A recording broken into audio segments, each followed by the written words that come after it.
A lot of people look at me and say, why would you keep something like that? It's not like it loves you back. Well, they don't. They're very instinctual animals. My snake would just as soon slither away from me than let me hold him. But that doesn't, to me, make them any less worthy of our appreciation. Unconditional love. You love something even if it doesn't love you back.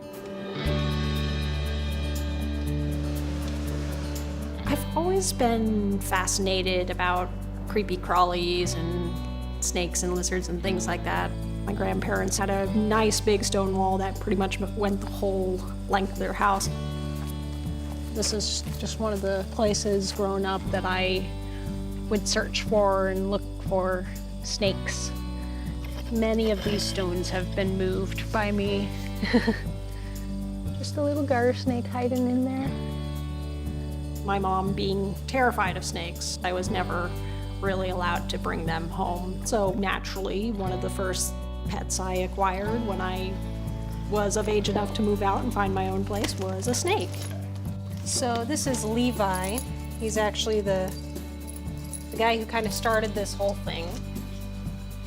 A couple years after I bought him, the state of Vermont, where I was living at the time, changed a regulation, and one of the species that they added to the list of illegal pets was the Burmese python.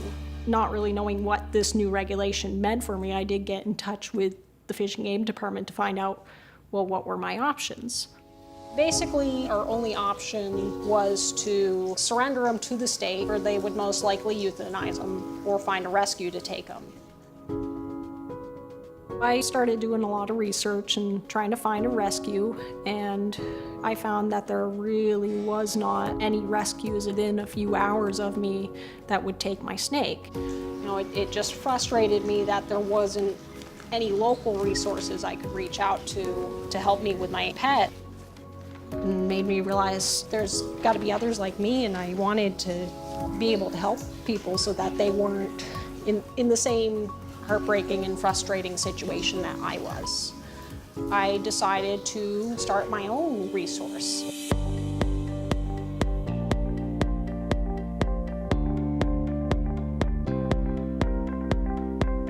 This is Semi-Arid, the bearded dragon. She is actually an animal that benefited from the services I offer through the Northeastern Reptile Welfare League.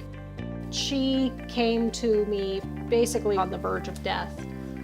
Once she started getting more nutrition into her, once she had the appropriate full spectrum lighting that she needed, she started to come around. And now, as you can see, she's a big, healthy, bright colored girl who's still pretty lazy. One of the biggest reasons why people surrender these animals is because they didn't realize what they were getting into when they brought it home to begin with. Something that becomes very obvious when you're dealing with exotic animals is the funding. Money goes to things like feeding the animals, cleaning supplies and bedding, special lights. We have licenses that we have to uphold, insurance, be able to bring animals out in public.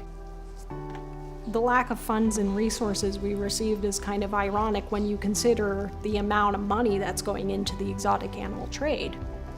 People don't really seem all that interested in saving a snake when there's a starving puppy down the road.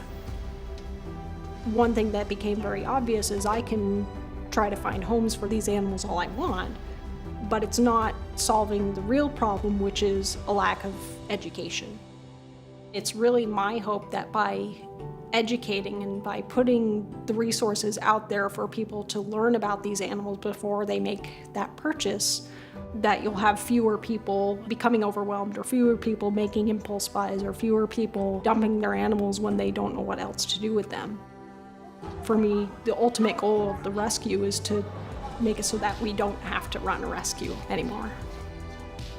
And when we don't need to be a rescue anymore, when we don't have as many animals coming into the doors, I still want to be able to be the resource for people to learn about these animals in a world where, you know, nature seems like it's getting farther and farther away.